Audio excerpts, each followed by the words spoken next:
کرامت ہے، وہ بھی 8 سال کی بچی سے۔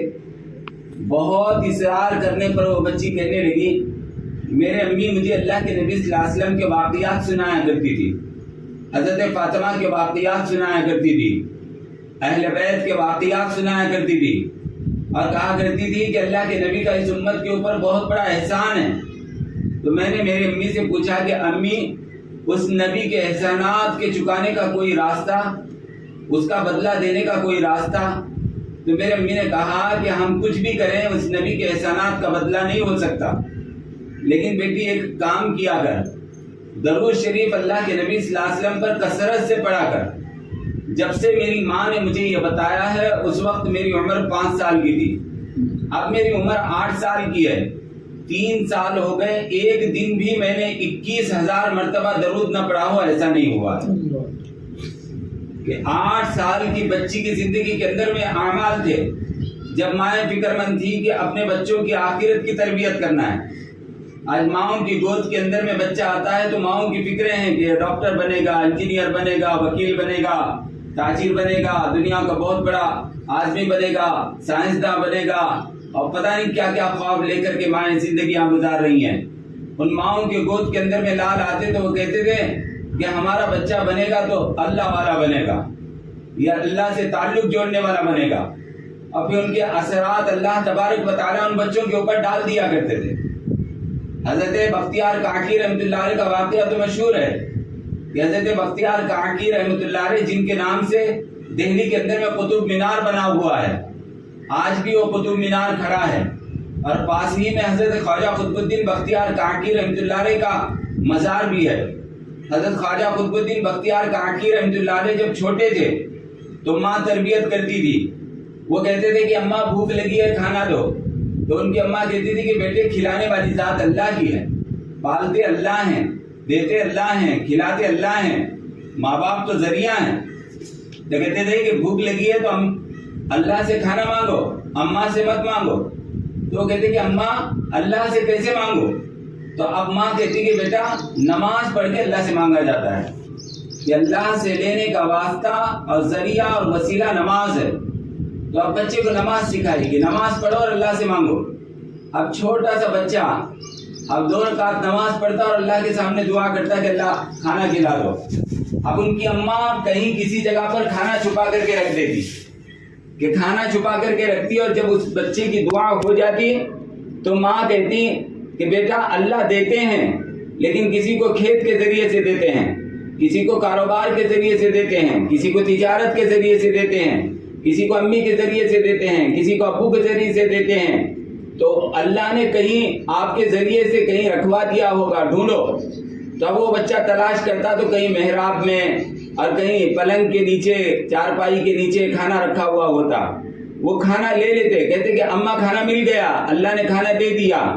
رکھتی ماں ہی لیکن کہتی کہ بیٹے اللہ دیتے ہیں۔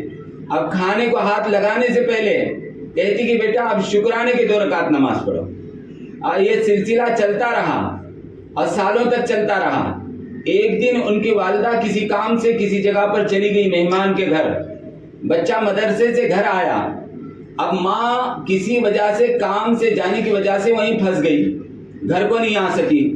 اب ماں کو فکر ہوا کہ اب میرا بچہ آئے گا تو روزانہ کے ترتیب کے مطابق آج 2 رکعت نماز پڑھے گا اور کھانا مانگے گا، اور میں تو یہاں ہوں اور میرے بچے کو اگر کھانا نہیں ملا تو اس کا یقین بگڑ جائے گا۔ اب ماں نے وہاں مصلی بچھایا اور 2 رکعت نماز پڑھی اور دعا کرنے لگی کہ اللہ میرے بچے کے ایمان کی، یقین کی حفاظت فرما، اللہ کچھ اسباب پیدا کر دیجئے، اور رو رو کر کے دعا کر رہی ہیں۔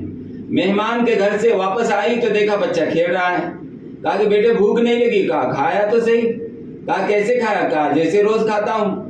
کہا کہ کس نے دیا؟ کہ امی ایسی کیوں بات کر رہے ہو؟ اللہ نے دیا۔ کہا کہ لیکن آج کے کھانے کے اندر میں بہت بڑی لذت تھی، ماں نے ایسی تربیت کی ہے کہ 9 سال کی عمر میں 2 رکعت نماز پڑھ کر کے اس بچے نے آسمان سے کھانا اتارا ہے۔ اور کہنے لگے کہ اماں لیکن آج بڑا عجیب ہوا، پہلی مرتبہ مانگا تو نہیں ملا، پھر دوسری مرتبہ مانگا تو نہیں ملا، تیسری مرتبہ بہت بھوک لگی تھی، بہت رویا تو اللہ نے کھانا دے دیا۔ کہ 9 سال کی عمر میں نماز اس درجے کی ماں نے بنائی ہے کہ وہ 2 رکعت نماز پڑھ کر کے کھانا اتار رہے ہیں۔ اور پھر کیوں نہ وہ اللہ کے ولی بنتے اور کیوں نہ وہ قطب بنتے اور ابدال بنتے، جب ماؤں کی فکریں یہ تھی کہ اولاد ہماری ہو تو ایسی ہو کہ وہ اللہ سے باتیں کریں۔ میری محترم ماں اور بہنوں، آج ہماری زندگیوں کا رخ بدلا ہوا ہے، ہم نے اپنی زندگیوں کا رخ ہی بدل لیا۔ ہمیں یقین ہی نہیں ہے کہ نماز سے بھی کام بنتے ہیں، اگر یہ یقین ہوتا تو نماز چھوٹتی۔ ہمیں یقین ہی نہیں ہے کہ قرآن کی تلاوت سے بھی گھروں میں برکتیں آتی ہیں، گھروں میں تعویذ لٹکانے سے یا گلے میں تعویذ ڈالنے سے برکتیں نہیں آتی ہیں، یا گھروں کے اندر کی تمام کے تمام پریشانیاں ختم نہیں ہوتی ہیں۔ اس کے لیے تو گھر روزانہ ہمارے قرآن کی تلاوت سے آباد ہوں، ہمارے گھروں کے اندر میں قرآن کی تلاوتیں ہوں، ہم اللہ تبارک و تعالیٰ کو راضی کرنے والے گھر کے اندر میں 24 گھنٹے اعمال کریں۔ دنیا کی تکلیفیں نہیں ہیں، دنیا کی مصیبتیں نہیں ہیں، دنیا کی راحت نہیں ہے۔ ایک وقت آئے گا دنیا کا سکون بھی ختم ہوگا، ایک وقت آئے گا دنیا کی راحت بھی ختم ہوگی، ایک وقت ہوگا جب اللہ تبارک و تعالیٰ یہ دنیا کی سانسیں چھین لے گا اور آخرت کی زندگی شروع ہوگی تو لاکھوں منوں مٹی کے نیچے اکیلے تنہا قبر کے اندر میں جا کر کے پڑے رہنا پڑے گا۔ کون اس وقت میں ساتھی ہوگا؟ کون اس وقت میں معین و مددگار ہوگا؟ اللہ کی قسم، جب تک مائیں دیندار تھی اس زمین کے اوپر مسلمان بن کر کے زندگی گزار رہا تھا، اور ان کی زندگیوں کے اندر میں اللہ تبارک و تعالیٰ کو راضی کرنے والے اعمال تھے۔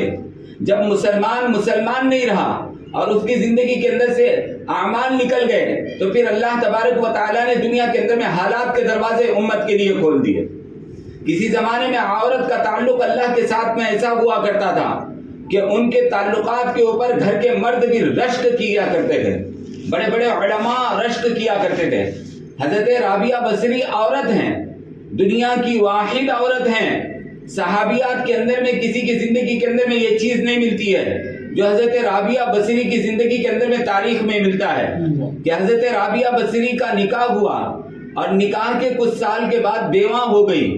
جب نکاح ہوا تو نکاح کے بعد روزانہ رات کو بن سمر کر آتی اپنے شوہر کے سامنے اور آ کر کے کہتی کہ میرے لائق کوئی خدمت ہے تو آپ مجھے بتائیں، میرے لائق کوئی خدمت ہے تو آپ مجھے بتائیں۔ تو ان کے شوہر کہتے کہ آپ کے لائق کوئی خدمت نہیں ہے۔ روزانہ رات کو تیار ہو کر کے اپنے خاوند کے سامنے کھڑی ہو جایا کرتی تھی۔ اپنے خاوند کے لیے اپنے گھر کے اندر میں تیار ہونا یہ تمام صحابیات عورتوں کی سنت ہے، تمام صحابیات عورتوں کی سنت ہے، تمام اولیاء اللہ بزرگان دین کی عورتوں کی ایک عمل ہے کہ اپنے گھر کے مردوں کے لیے تیار ہونا۔ اور سب سے بڑی بات اللہ کے نبی صلی اللہ علیہ وسلم نے فرمایا، جو عورت اپنے شوہر کے لیے تیار ہو کر کے گھر کے اندر میں اس کا انتظار کرتی ہے، اللہ اس کے اوپر اپنی رحمتیں نازل فرماتا ہے، اور جو عورت باہر تیار ہو کر کے نکلتی ہے واپس آنے تک اللہ اس کے فرشتے اس کے اوپر لعنت بھیجتے ہیں۔ آج گھروں کے اندر میں تو میلے کچلے کپڑے میں مستورات رہتی ہیں، عام مزاج بنا ہوا ہے کہ گھر میں ہی تو رہنا ہے، کہ کیا کریں تو میلے کچلے کپڑے، اور باہر نکل رہے ہیں تو فیشن کے کپڑے پہن رہے ہیں۔ یہ اللہ کے عذاب کو دعوت دینا ہے۔ تو حضرت رابعہ بصری رات کے وقت میں تیار ہو کر کے اپنے شوہر سے پوچھتی کہ میرے لائق کوئی خدمت ہے؟ تو ان کے شوہر کہتے کہ نہیں، آپ کے لائق کوئی خدمت نہیں ہے۔ تو کہتی کہ مجھے نفل عبادت کرنے کی اجازت دو۔ تو ان کے شوہر کہتے کہ میری طرف سے آپ کو اجازت ہے کہ نفل عبادت بغیر شوہر کی اجازت نہیں کی جا سکتی۔ پھر ان کے شوہر جب اجازت دیتے تو پوری رات رابعہ بصری ہوتی اور مسلح ہوتا، پوری رات عبادت کے اندر میں گزر جاتی حضرت رابعہ بصری کی۔ کچھ دنوں کے اندر میں بیوہ ہو گئی۔ بیوہ ہونے کے بعد 4 مہینے 10 دن جب عدت گزر گئی تو اس زمانے کے سب سے بڑے عالم حضرت حسن بصری رحمت اللہ علیہ خاندان کے اعتبار سے سید تھے، دکھنے کے اعتبار سے خوبصورت تھے، اور علم ایسا تھا کہ پورے بصرہ میں ان کے جیسا عالم کوئی نہیں تھا۔ ایک وقت میں 50 ہزار لوگ ان کے درس کے اندر میں آ کر کے حدیث سنا کرتے تھے۔ حضرت رابعہ بصری کے بیوہ ہونے کی جب اطلاع حضرت حسن بصری کو ملی تو گئے ان کے گھر۔ حضرت رابعہ بصری کالی تھی اور دکھنے کے اعتبار سے ایک دم، کتابوں کے اندر میں لکھا ہے کہ کوئی شکل صورت نہیں ہے، ایک دم کالی تھی اور حبشہ کی رہنے والی تھی، تو اس لیے موٹے موٹے ہونٹ اور کالی شکل تھی، اور اتنی سیاہ اور اتنی کالی تھی کہ کتابوں کے اندر میں لکھا ہے کہ توے کی پیٹھ کی مانند ان کے بدن کا کلر تھا، لیکن حضرت حسن بصری ان کے گھر گئے اور جا کر کے نکاح کا پیغام دیا۔ حسن بصری سب سے حسین خوبصورت اور رابعہ بصری دکھنے ایک اعتبار سے ایسی، لیکن ان کی نیکی کے ایسے چرچے تھے کہ حضرت حسن بصری ان کی نیکی کو اپنے نام اعمال میں لینا چاہتے تھے، اس لیے نکاح کا پیغام دیا۔ کہا کہ رابعہ میں نکاح کرنا چاہتا ہوں۔ حضرت رابعہ بصری نے کہا میرے 4 سوالوں کا جواب دے دو، اگر وہ جواب تم نے دے دیے تو میں تم سے ابھی نکاح کروں گی۔ تو انہوں نے کہا کہ کیا ہے؟ کہا پہلا سوال یہ ہے کہ میں جب مروں گی تو ایمان پر مروں گی کہ خاتمہ کفر کے اوپر ہوگا۔ حضرت حسن بصری نے کہا اس کا جواب میں کیسے دے سکتا ہوں؟ کہا اچھا چلو دوسرا سوال ہے، منکر نکیر جب قبر میں آئیں گے سوال کریں گے تو میں ان کے جواب دے پاؤں گی یا نہیں دے پاؤں گی؟ کہا کہ اس کا بھی جواب میں تمہیں نہیں دے سکتا۔ کہنے لگے پل صراط کے راستے کے اوپر سے میں گزر جاؤں گی یا کٹ کر کے جہنم میں گروں گی؟ کہنے لگے اس کا جواب بھی نہیں دے سکتا۔ کہا چوتھا سوال میرا یہ ہے کہ میزان عدل میں جب نام اعمال تلے گا تو میرا نیکی کا پلہ بھاری ہوگا یا گناہوں کا پلہ بھاری ہوگا؟ حضرت حسن بصری نے کہا کہ میں اس کا جواب بھی نہیں دے سکتا۔ تو حضرت رابعہ بصری کہنے لگی جب اس کے جواب نہیں دے سکتے تو مجھے آخرت کی تیاری کرنی ہے، نکاح ایک مرتبہ سنت ہے، میں نے سنت کے اوپر عمل کر لیا ہے، اب مجھے نکاح کی کوئی خواہش نہیں۔ حضرت حسن بصری کے نکاح کے پیغام کو انکار کر دیا، اور پھر رابعہ بصری کی زندگی پوری رات مسلح ہوتا تھا اور رابعہ بصری ہوتی تھی۔ بعض کتابوں کے اندر میں لکھا ہے 40 سال تک کبھی چارپائی کو پیٹ لگا کر کے حضرت رابعہ بصری نہیں سوئی ہیں۔ 40 سال پوری رات اللہ کی عبادت میں گزار دیتی۔ عورت ہیں اور عورت عبادت کر کے صرف اللہ کی ولی بن سکتی ہے۔ نبوت کا دروازہ صرف عورت کے لیے بند ہے، ولایت کا دروازہ عورت کے لیے بھی کھلا ہوا ہے۔ حضرت رابعہ بصری کا جب انتقال ہوا تو انتقال کے وقت میں حالت یہ ہے کہ کفن سر کی طرف کھینچتے ہیں تو پیر کھل رہے ہیں اور پیر کی طرف کھینچتے ہیں تو سر کھل رہا ہے، صحیح ڈھنگ کا کفن بھی میسر نہیں ہوا۔ اور بعض کتابوں کے اندر میں لکھا ہے کہ آپ نے فرمایا کہ میں جس گودڑی پر بیٹھ کر کے اللہ کی عبادت کرتی ہوں اسی گودڑی میں مجھے لپیٹ کر کے دفن کر دینا، اور اس گودڑی کے اوپر 130 پیون لگے ہوئے تھے، اور اسی گودڑی میں حضرت رابعہ بصری کو لپیٹا گیا، اور رات کے اندھیرے میں قبر کے اندر میں مجھے پھینک دینا۔ تو رات کے اندھیرے میں ان کو قبر میں ڈالا گیا اس لیے کہ میرے جنازے پر کسی غیر محرم کی نگاہ نہ پڑے، اور قبر میں جب ڈالا گیا دفن کر کے لوگ آئے، پورے بصرہ میں لوگ افسوس اور غم کے اندر میں ہیں کہ رابعہ بصری دنیا سے چلی گئی، اور ان کی خادمہ جو تھی ان کی خدمت کرنے والی، اس نے رات خواب دیکھا حضرت رابعہ بصری جنت کے باغوں کے اندر میں ٹہل رہی ہیں اور سرخ لباس پہنا ہوا ہے، اور پوچھا کہ اماں کیا ہوا آپ کے ساتھ؟ کہنے لگی قبر میں مجھے سلا دیا، سب لوگ چلے گئے، منکر نکیر میرے پاس آئے اور آ کر کے کہنے لگے کہ رابعہ من ربو کا تمہارا رب کون ہے؟ تو میں نے کہا کہ میرا رب تو ربی اللہ، میرا رب اللہ ہے، لیکن میرے کہنے سے کیا ہوگا کہ میرا رب اللہ ہے؟ جاؤ میرے رب سے پوچھ کے رہو کہ رابعہ اس کی بندی ہے کہ نہیں ہے۔ فرشتے کہنے لگے کہ اللہ رابعہ تو یوں کہہ رہی ہیں۔ کہا کہ 40 سال میں پلک جھپکنے کے برابر جس نے زمین کے اوپر مجھے نہ بلایا وہ 3 گز مٹی کے نیچے آ کر کے بھول سکتی ہے؟ کہا آگے کے سوالات نہ کیے جائیں، لیکن آتا ہے کہ تینوں سوالات ہوئے حضرت رابعہ بصری سے کہ زندگیاں کامیاب اس کو کہتے ہیں، زندگیاں کامیاب اس کو کہتے ہیں کہ قبر میں جاؤ تو اللہ کہے یا ایھا النفس المطمئنہ، آجا اے وہ روح جس نے دنیا کے اندر میں کبھی میری نافرمانی نہیں کی، تھک گئے ہو، آؤ تمہارا رب تمہارا استقبال کرتا ہے۔ اللہ استقبال کرے اور اللہ کہے کہ یہ میری بندی ہے، یہ اس کو زندگیاں کہتے ہیں۔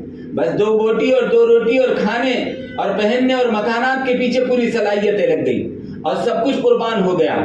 آج امت کو ایسی ماؤں کی ضرورت ہے، وہ بھی عورت تھی، ہم بھی عورتیں ہیں، ہماری بھی زندگیاں اس رخ کے اوپر چلی جائیں۔ میری محترمہ اور بہنوں، کبھی تنہائی کے اندر میں بیٹھ کر کے سوچا کرو کہ ہم فاطمہ کی بیٹی ہیں، جس فاطمہ نے دنیا میں تو تکلیفیں برداشت کی لیکن آخرت کے اعتبار سے بہت کامیاب ہے۔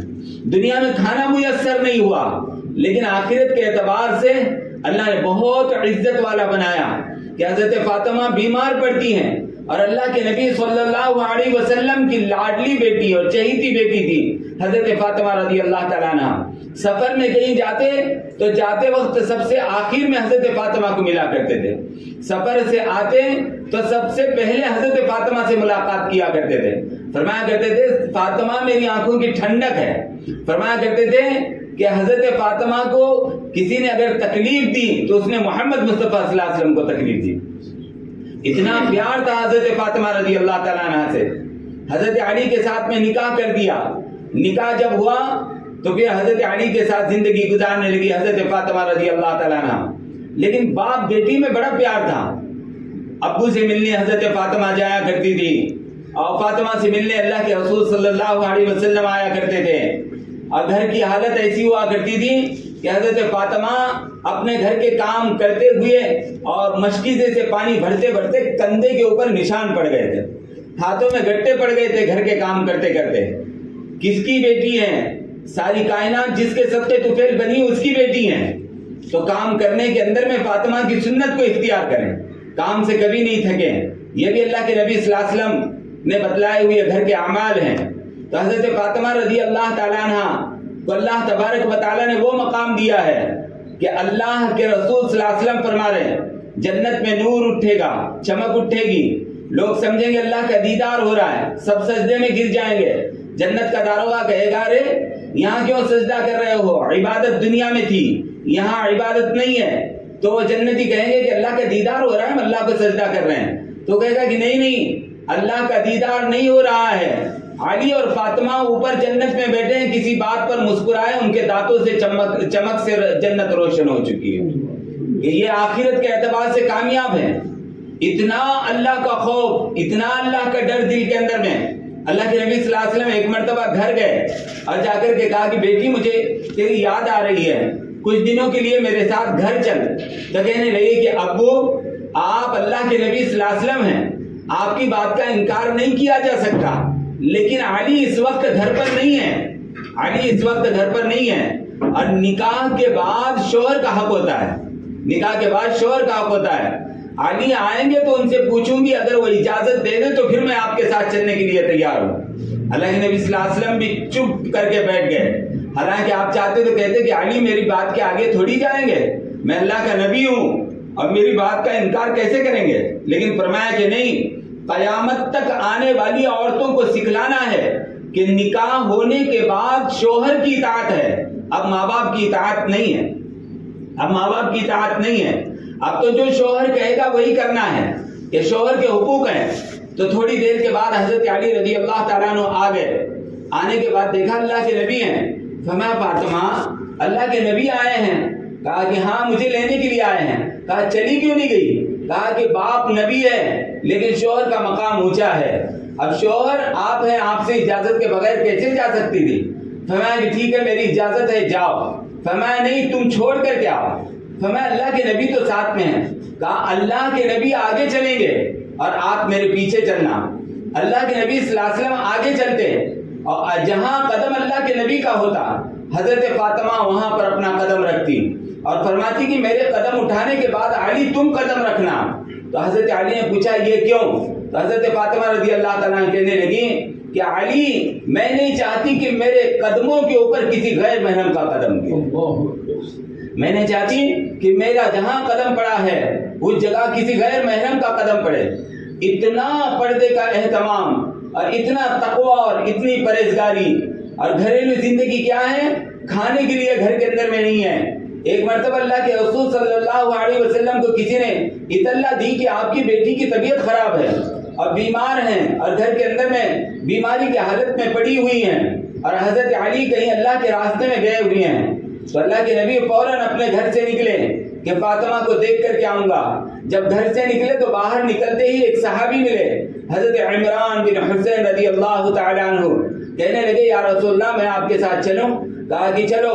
دونوں مل کر کے حضرت فاطمہ کے گھر گئے. دروازے کے اوپر دستک دی. اللہ کے نبی کی دستک کو حضرت فاطمہ پہچانتی تھی. حضرت فاطمہ نے کہا ابو جان آ جائیں اندر. تو کہا کہ بیٹی میں اکیلا نہیں ہوں اندر آنے, میرے ساتھ عمران بن حسین بھی ہیں.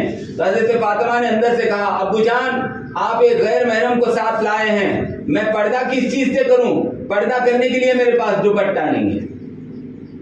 اللہ کے نبی صلی اللہ علیہ وسلم نے اپنا کاندھے کا رومال نکالا اور اندر پھینک دیا اور پھینک کر کے کہا کہ بیٹی اس سے پردہ کر لو۔ حضرت فاطمہ نے اس سے اپنے آپ کو چھپا لیا۔ حضور پاک صلی اللہ علیہ وسلم گھر کے اندر میں داخل ہوئے۔ جب گھر میں داخل ہوئے تو حضرت فاطمہ کا دل بھر آیا اور گلے سے لگ گئی اللہ کے نبی کے اور رونے لگ گئی اور کہنے لگی ابو جان پہلے گھر کے اندر میں فقر و فاقے تھے، اب اس میں بیماری آ گئی، نہ کھانے کا انتظام ہے نہ میرے پاس دوائی کے لیے پیسے ہیں۔ تو اللہ کے نبی صلی اللہ علیہ وسلم ان کو گلے لگا کر کے رو رہے ہیں۔ یہ وہ وقت ہوگا جب ہوائیں بھی ان کو چھو چھو کر کے رو رہی ہوں گی اور آسمان بھی رو رہا ہوگا کہ کون ہے جس کے صدقے جو کائنات بنی، اللہ جس کے چہرے کی اور جس کی جسم کی قسم قرآن پاک کے اندر میں کھا رہا ہے، وہ اور اس کی بیٹی اس لیے رو رہے ہیں کہ گھر میں کھانے کو نہیں ہے۔ اللہ کے نبی صلی اللہ علیہ وسلم نے گلے سے لگا کر کے فرمایا حبینی علیک ما دمت ثلاثه ایام افاقا، اے میری بیٹی صبر کر، اللہ کی قسم آج 3 دن ہو گئے تیرے باپ کے پیٹ میں بھی کوئی لقمہ نہیں گیا ہے، کہ باپ بھی بھوکا ہے اور بیٹی بھی بھوکی ہے، اور دونوں کون ہیں؟ ایک جنت کی عورتوں کی سردار ہے اور ایک کے ہاتھ میں جنت کی چابی ہے، کہ جنت کی چابی ہمارے نبی کے ہاتھ میں ہے۔ جب تک ہمارے نبی جنت میں نہیں جائیں گے کوئی جنت کے اندر میں نہیں جا سکتا۔ اور یہ کیوں رو رہے ہیں کہ گھر کے اندر میں کھانے کو نہیں ہے؟ آج تو ہمارے دیواروں پر پردے لٹکے ہوئے ہیں، الماریاں کپڑوں سے بھری ہوئی ہیں اور ہمارے گھروں کے اندر میں فضول کپڑے کتنے پڑے ہوئے ہیں۔ حضرت فاطمہ کو سر چھپانے کے لیے کپڑا میسر نہیں ہوا، لیکن اللہ کو کبھی ناراض نہیں کیا، اللہ کو راضی کرنے والے اعمال کیے۔ ہم اللہ کی نعمتیں کھا رہے ہیں، اللہ کی نعمتوں کو پی رہے ہیں، اللہ کی نعمتوں کو استعمال کر رہے ہیں، لیکن اس کے باوجود اللہ سے محبت ہے نہ اللہ کا خوف ہے، نہ محبت میں اللہ کو راضی کر رہے ہیں، نہ ڈر سے اللہ کے سامنے جھکنے کے لیے تیار۔ آج پوری دنیا ایک اضطراب اور ایک وحشت اور ایک خوف کے عالم کے اندر میں زندگی گزار رہی ہے۔ اس دنیا کا مسلمان اس وقت ڈر کے عالم کے اندر میں زندگی گزار رہا ہے۔ اس وقت میں اس ملک کا خاص طور سے مسلمان اور مسلمان کی بچیاں باطل کے ٹارگٹ کے اوپر ہیں۔ کیا مجال تھی کہ مسلمان کی کسی بچی کی عصمت پر کوئی ڈاکہ ڈالتا اگر مسلمان عورت نے اپنی بچی کے اوپر دین کی محنت کی ہوتی۔ حضرت شاہ ولی اللہ محدث دہلوی رحمۃ اللہ علیہ کے زمانے میں دہلی میں قحط آیا۔ جب قحط آیا تو حضرت شاہ ولی اللہ محدث دہلوی رحمۃ اللہ علیہ نے سب لوگوں کو ساتھ میں لیا، جانور ساتھ میں لیے اور جانوروں کو ساتھ میں لے کر کے گاؤں کے باہر نکلے کہ جب بارش نہیں آتی اور قحط گرتا ہے، سوکھا پڑتا ہے، تو اللہ کے نبی نے تعلیم دی گاؤں کے باہر جاؤ، جانوروں کو اپنے ساتھ لو، انسانوں کو، بچوں کو، بوڑھوں کو ساتھ میں لو اور جا کر کے خوب کھلے آسمان کے نیچے دعا کرو صلاۃ الاستسقاء پڑھ کر کے۔ حضرت شاہ ولی اللہ محدث دہلوی رحمۃ اللہ علیہ گئے اور گاؤں کے باہر، دہلی سے باہر ایک جگہ بیٹھ کر کے خوب گر گرا کر کے دعائیں مانگ رہے ہیں، اور بڑا مجمع ہے اور دعائیں رو رو کر کے مانگی جا رہی ہیں، اور اس عیدگاہ کے قریب ایک چھوٹا سا بچہ گھوڑے کی لگام پکڑ کر کے اس مجمع کو دیکھ کر کے ہنس رہا ہے اور مسکرا رہا ہے۔ شاہ ولی اللہ محدث دہلوی رحمۃ اللہ علیہ کی جب دعا ہوئی تو اس بچے کو قریب بلایا اور بلا کر کے کہا کہ بیٹے پاگل تو نہیں ہو؟ کہا کہ نہیں پاگل نہیں ہوں، اچھا ہوں۔ کہا کہ آپ کی عمر کیا ہے؟ کہنے لگے 12 سال عمر ہے۔ کہا کہ یہ سب لوگ پریشان ہیں اور اللہ کے سامنے رو رہے ہیں اور آپ ہنس رہے ہیں۔ تو کہا کہ اس لیے ہنس رہا ہوں کہ اتنی دیر سے رو رہے ہو، آسمان سے فیصلہ نہیں ہو رہا ہے۔ تو کہنے لگے کہ اچھا تو پھر تم کروا دو۔ کہا کہ اگر آپ اجازت دیتے ہو تو میں کرواتا ہوں۔ کہا کہ کرواؤ۔ وہ گھوڑے کے اوپر سے ایک دوپٹہ نکالا، وہ کسی عورت کا معلوم پڑتا تھا، اپنے ہاتھ میں لیا اور کہنے لگا کہ اے اللہ میں تجھے اس دوپٹے کا واسطہ دیتا ہوں، آسمان سے بارش کو برسا دے۔ ابھی اس کے الفاظ پورے نہیں ہوئے کہ آسمان سے بارش برسنے لگی۔ ہزاروں لوگوں نے دیکھا کہ یہ بچہ کون ہے جس نے ہاتھ اٹھاتے ہی آسمان سے بارش ہو رہی ہے۔ شاہ ولی اللہ محدث دہلوی رحمۃ اللہ علیہ نے اس بچے کو چوما، اس کو گلے سے لگا اور کہا کہ بیٹا تو کون ہے؟ کہنے لگے یہ دوپٹہ جو ہے میری اس ماں کا ہے، جب سے ہوش سنبھالا ہے کسی غیر محرم نے اس کے دوپٹے کو بھی نہیں دیکھا ہے۔ کہنے لگے کہ اس کے طفیل میں نے دعا مانگی اور آسمان سے اللہ تبارک و تعالیٰ نے بارشیں برسا دی۔ اپنا وقار، اپنی حیثیت، اپنی پوزیشن کو اس وقت میں امت کی بیٹیاں بھول چکی ہیں. احساس نہیں ہے کہ کیا ہو رہا ہے. دیہات کیا، شہر کیا، بے دینی کی آگ میں ہر مسلمان کا گھر جل رہا ہے. اپنے آپ کو دیندار کہنے والے، ان کی تبلیغ ان کی زبانوں تک رہے گی، ان کے چولہے تک نہیں پہنچی ہے کہ انہوں نے اپنے گھر کی عورتوں کو محنت کا میدان نہیں بنایا.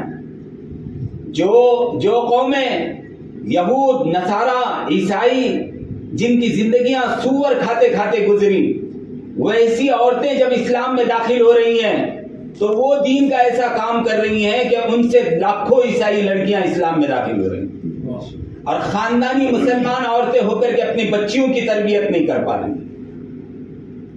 خان اشفاق اللہ خان صاحب پڑوس کے ملک کے ایک فلم ڈرامہ ڈائریکٹر ہیں.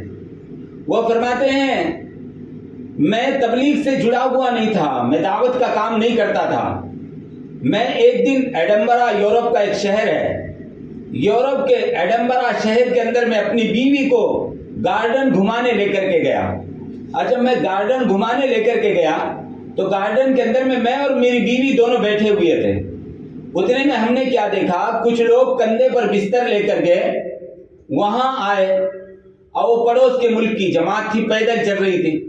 انہوں نے بستر ایک جگہ رکھے، گارڈن میں لگے ہوئے نل سے وضو کیا. عصر کی نماز کا وقت تھا، انہوں نے عصر کی جماعت پڑھی. تو کچھ عیسائی لڑکیاں جو برہانہ، بدن کے اوپر کپڑے بھی نہیں ہیں، ایسی حالت میں کالج کی لڑکیاں وہاں کچھ گھوم رہی تھی. تو انہوں نے دیکھا کہ کچھ لوگ ہیں اور کیا کر رہے ہیں. تو وہ لڑکیاں نزدیک آ کر کے کھڑی ہو گئی. انہوں نے پوری ان کی نماز دیکھی. نماز کے بعد کہنے لگی کہ تم کہاں کے ہو؟ انہوں نے کہا ہم پاکستان کے ہیں. کہنے لگے اچھا یہ تم نے کیا کیا، تمہیں انگریزی آتی ہے؟ تو جماعت کے امیر نے کہا کہ ہاں مجھے انگریزی آتی ہے. تو کہا کہ اچھا یہ تم نے کیا کیا؟ تو کہا کہ نماز پڑھی ہے. کہا نماز کیا ہے؟ انہوں نے پھر اس کو نماز کے بارے میں بتایا. کہا ایمان کیا ہے؟ ایمان کے بارے میں اس کو بتایا. 1 گھنٹہ ان کی گفتگو چلی. میں نے میری بیوی سے کہا کہ چلو آج کچھ ہونے والا ہے، دیکھتے ہیں کیا ہو رہا ہے. قریب جا کر کے میں کھڑا ہوا اور میں بھی سنتا رہا، میری بیوی بھی دیکھتی رہی. جب پوری بات ہوئی تو وہ عیسائی لڑکی اس امیر کے آگے ہاتھ پھیلاتی ہے کہ اچھا چلو تم سے مل کر کے خوشی ہوئی، شیک ہینڈ کرو، ہاتھ ملاؤ. تو امیر صاحب نے اپنے ہاتھ باندھ لیے. اس نے کہا کہ کیا مجھ سے ہاتھ نہیں ملاؤ گے؟ تو امیر صاحب نے کہا کہ میرا دین، میرا مذہب صرف ماں، بیوی، بیٹی اور بہن چاروں کے علاوہ کسی اور کو ٹچ کرنے کی اجازت نہیں دیتا. تو وہ بچی دھڑام سے زمین کے اوپر گر گئی. کہنے لگی کہ کیا خوش قسمت بیوی ہے وہ جس کا تو شوہر ہے. وہاں تو عورت ٹیشو پیپر بن چکی ہے، بس استعمال کرتے ہیں اور پھینک دیتے ہیں. وہاں ماں کا روپ ختم ہو چکا ہے، بیٹی کا روپ ختم ہو چکا ہے، بہن کا روپ ختم ہو چکا ہے. یورپ کا ماحول یہ ہے کہ وہاں جتنی زیادہ عورت غیر مردوں کے ساتھ میں تعلقات رکھے گی وہ عزت والی سمجھی جاتی ہے. ایسے ملک میں اس جماعت نے اس عورت کے ساتھ میں جو یہ عمل کیا تو وہ لڑکی نیچے گر گئی، اور اس کے بعد ہوش میں آئی تو کہنے لگی کہ یہ مذہب مجھے سکھا. تو انہوں نے اس کو وہ دین کی تعلیم دی اور کہا کہ یہاں کے اسلامک سینٹر میں ہم لوگ رکے ہوئے ہیں. تو شام کے وقت میں وہ اپنے 60 سہیلیوں کو ساتھ میں لے کر کے آئی، اور اس کے بعد اس نے وہ 60 سہیلیوں کو اسلام کے اندر میں داخل کرایا اور خود بھی مسلمان ہوئی.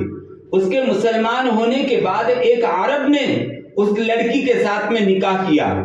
اس عرب نے اور اس لڑکی نے مل کر کے ایڈنبرا میں ایسا کام کیا کہ اس لڑکی کے ہاتھ کے اوپر 5.5 لاکھ لڑکیاں اسلام میں داخل ہوئی. 5.5 لاکھ لڑکیاں اسلام میں داخل ہوئی. غیر ملکوں کے اندر میں اللہ ایسے کام لے رہا ہے. آج ہماری بچیوں کی عزت کی حفاظت ہم نہیں کر پا رہے. ہمارے علماء کا سروے ہے، ہزاروں لڑکیاں غیروں کے ساتھ میں نکاح کر رہی ہیں اور غیروں کے ساتھ میں چلی جا رہی ہیں. اس بچی کو پتہ ہی نہیں ہے کہ تو اسلام کی شہزادی ہے، تو فاطمہ کی بیٹی ہے، تو علی کی گھر والی فاطمہ کی بیٹی ہے، تو اماں عائشہ کی بیٹی ہے. تو نے اپنا وقار کھو دیا. اللہ نے تیرے لیے اتنی نعمتیں برسائی ہیں کہ کہ جب کوئی بچی گھر کے اندر میں پیدا ہوتی ہے مسلمان کے تو ایک فرشتہ آتا ہے. بیٹا پیدا ہوتا ہے تو وہ سیدھے زمین کے اوپر پیدا ہوتا ہے، لیکن جب کسی کے گھر لڑکی پیدا ہوتی ہے تو اللہ چوتھے آسمان کے فرشتے کو بھیجتے ہیں. حدیث میں آتا ہے کہ اس بچی کو پر کے اوپر اٹھاؤ. وہ بچی باہر آتی ہے. اپنے مقام کو پہچانو میری محترم بہنوں، اللہ نے تمہیں کیا عزت دی ہے اور تمہاری زندگیاں کیا گزر رہی ہیں. فرشتہ آتا ہے، اس بچی کو اپنے پروں کے اوپر لے لیتا ہے اور پھر آسمان سے اعلان ہوتا ہے، اے میری کمزور بندی، تو یہ کمزور بندی کے راستے سے پیدا ہوئی ہے. تیرے ساتھ جو حسن سلوک کرے گا، اگر تیرا وہ باپ ہوگا تو اس کے لیے جنت واجب، اگر تیرا بھائی ہے تو تیرے اوپر جنت واجب، اگر تیرا شوہر ہے اور اس نے تیرے ساتھ اگر حسن سلوک کیا ہے تو اس کے اوپر جنت واجب. فرشتہ اعلان کرتا ہے، اپنے مقام اور مرتبے کو پہچانو. مردوں سے زیادہ عورتوں سے اللہ کو پیار ہے، اس اللہ ہی کو بھلا دیا. صبح ہو گئی اللہ یاد نہیں آتا، شام ہو گئی اللہ یاد نہیں آتا. بچوں کے بغیر رہ نہیں سکتے، گھر کے کام کے بغیر رہ نہیں سکتے، اور سب کچھ کے بغیر نہیں رہ سکتے، لیکن اللہ کے بغیر رہنا جی لیا. میری محترمہ اور بہنوں، اپنی زندگیوں کے رخ کو بدلو، اپنی زندگیوں کی ترتیب بناؤ، اللہ کو راضی کرنے والے اعمال کرو. اپنے گھر کے بچیوں کی تربیت کرو کہ بیٹی تیرے مقام کو پہچان. اپنے بستی کا ماحول بناؤ، دینداری والا ماحول، پاک دامنی والا ماحول، عزت والا ماحول.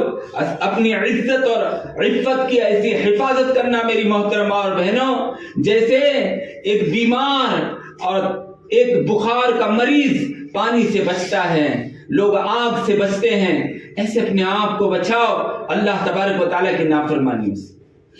اپنے بچوں کی فکر کرو، اپنے شوہر کی فکر کرو.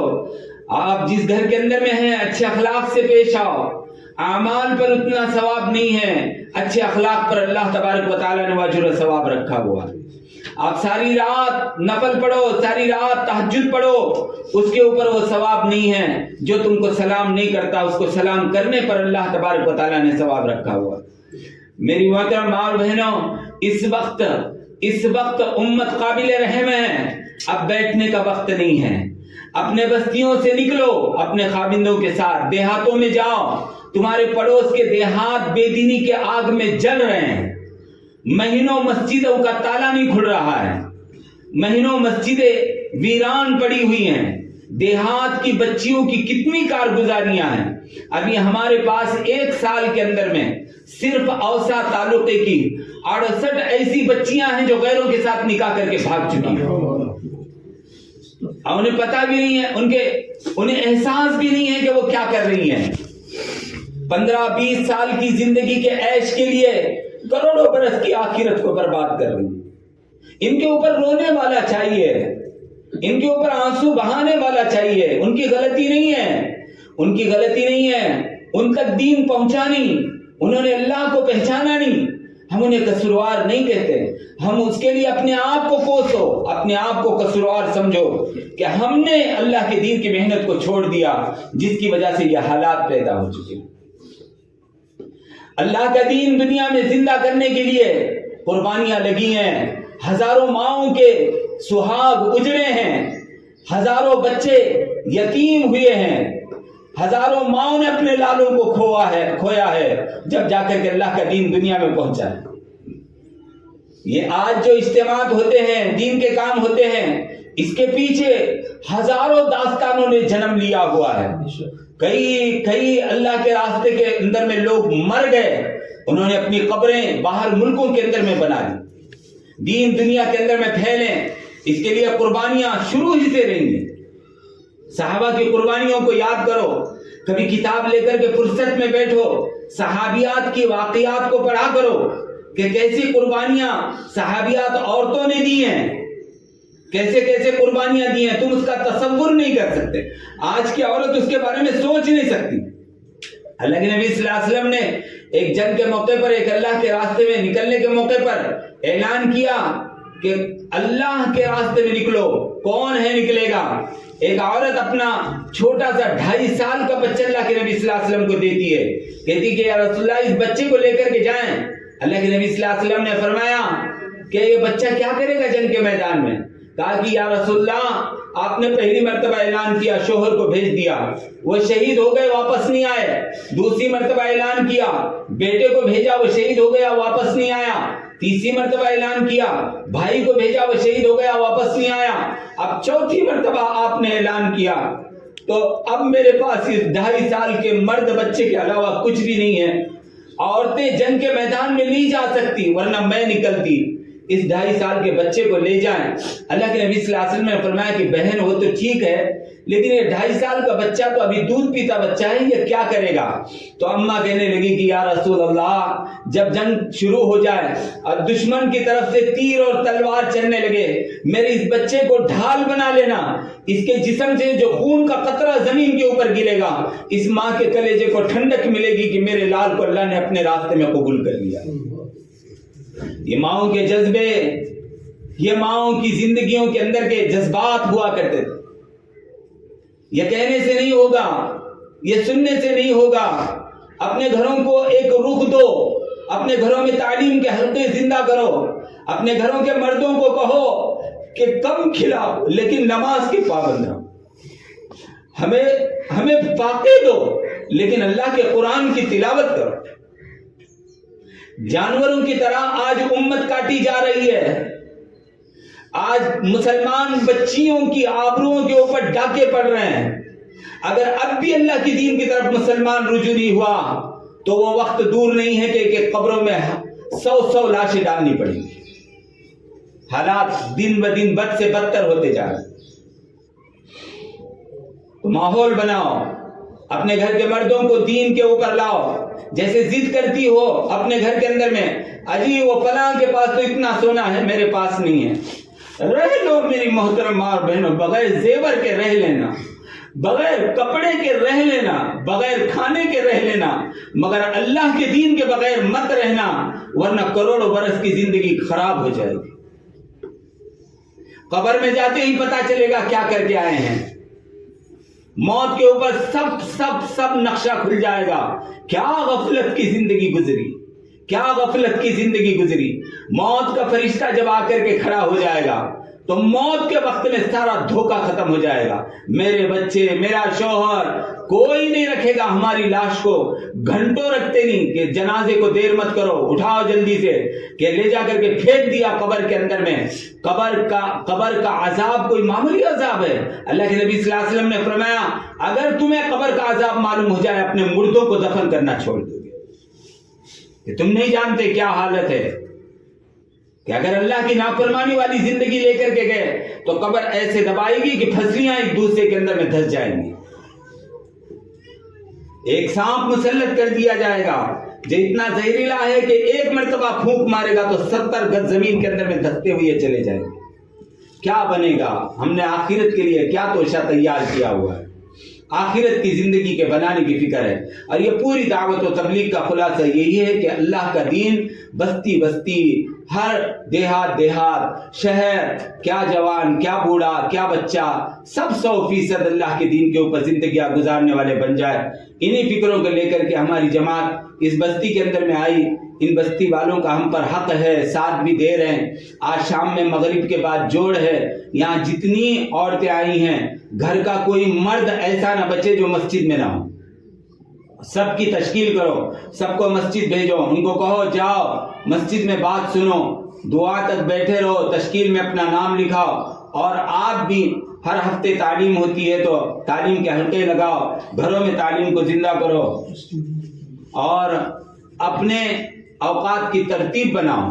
اب یہاں جو بہنیں آئی ہوئی ہیں وہ دعا کے بعد کوئی ایک بہن کھڑی ہو کر کے تشکیل کر لے، وہ پرچہ ہمارے پاس مسجد بھیج دیں۔ چلے کی بھی جماعتیں بن رہی ہیں، سہ روزہ جماعت بن رہی ہے، 3 دن کی جماعت بن رہی ہے۔ جو مستورات 3 دن اللہ کے راستے میں نکلنا چاہتی ہیں، اپنے خاوند کے ساتھ، اپنے بھائی کے ساتھ، اپنے بیٹے کے ساتھ، وہ بھی نام لکھائیں۔ دعا کے بعد وہ پرچی لکھا کر کے بچوں کے ہاتھ سے مسجد بھیج دیں، ہم ان لوگوں سے ملاقات کر لیں گے۔ دعا کریں۔ الحمدللہ رب العالمین، الف لام میم اللہ لا الہ الا هو الحی القیوم اللهم صل علی سیدنا شفینا مولانا حبیبنا وکریمنا محمد مبارک وسلم ربنا آتنا فی الدنیا حسنۃ وفی الآخرۃ حسنۃ وقنا عذاب النار ظلمنا انفسنا وان لم تغفر لنا وترحمنا لنكونن من الخاسرین رب اجعلنی مقیم الصلاة ومن ذریتی ربنا وتقبل دعاء اللهم رب ارحمهما كما ربياني صغيرا اللهم احفظنا من كل بلاء الدنيا وعذاب الآخرة یا رب صلی وسلم دائما ابدا علی حبیبک خیر الخلق کلہم یا اللہ ہمارے گناہوں کو معاف فرما ہماری خطاؤں سے درگزر فرما ہماری لغزشوں سے درگزر فرما ہمارے سیئات کو حسنات سے بدل دے ہماری گمراہی بے دینی جہالت کو ہدایت کے ساتھ بدل دے یا اللہ اپنا فضل فرما دے اپنا کرم فرما دے یا اکرم الاکرمین بے شک ہم گناہگار خطا کار قصوروار مجرم تیرے نافرمان گناہوں کی دلدل میں ڈوبے ہوئے سیاہ کار گناہگار بندے بندیاں یا اللہ تیرے آگے اپنی جھولیاں پھیلائے ہوئے ہیں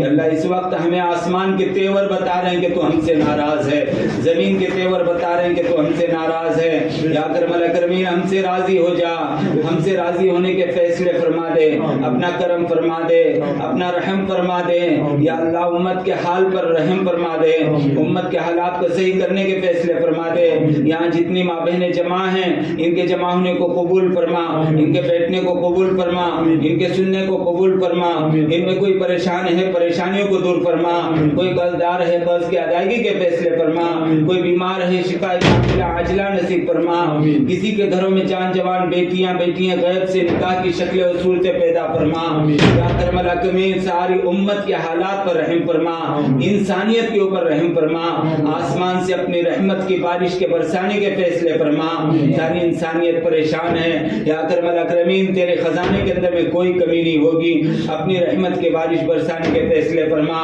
یا اللہ ہماری اس بستی میں آنے کو قبول فرما ہمارے یہاں کے رہنے کو قبول فرما ہمارے کہنے سننے کو قبول فرما ان بستی والوں کا ہمارے اوپر حق ہے انہوں نے ہمیں پیار محبت سے دیکھا ہمارا ساتھ دیا ہماری خدمتیں کی یا اللہ ان کی جھولیوں کو ہدایت سے بھرنے کے فیصلے فرما دے یا اللہ ان کی جھولیوں کو ہدایت سے بھرنے کے فیصلے فرما دے ان کی جان مال عزت آبرو کی حفاظت فرما ان کی جان مال عزت آبرو میں برکت عطا فرما ان کی عمروں میں برکت عطا فرما یا اکرم الاکرمین ہماری دعاؤں کو اپنے فضل سے کرم سے حضور پاک صلی اللہ علیہ وسلم کی برکتوں سے قبول و منظور فرما جزا اللہ عنا محمد ما هو صلی اللہ علیہ وسلم وصلی اللہ تعالی علی خیر خلق نور عرش محمد وعلی آلہ وصحبہ اجمعین آمین برحمتک یا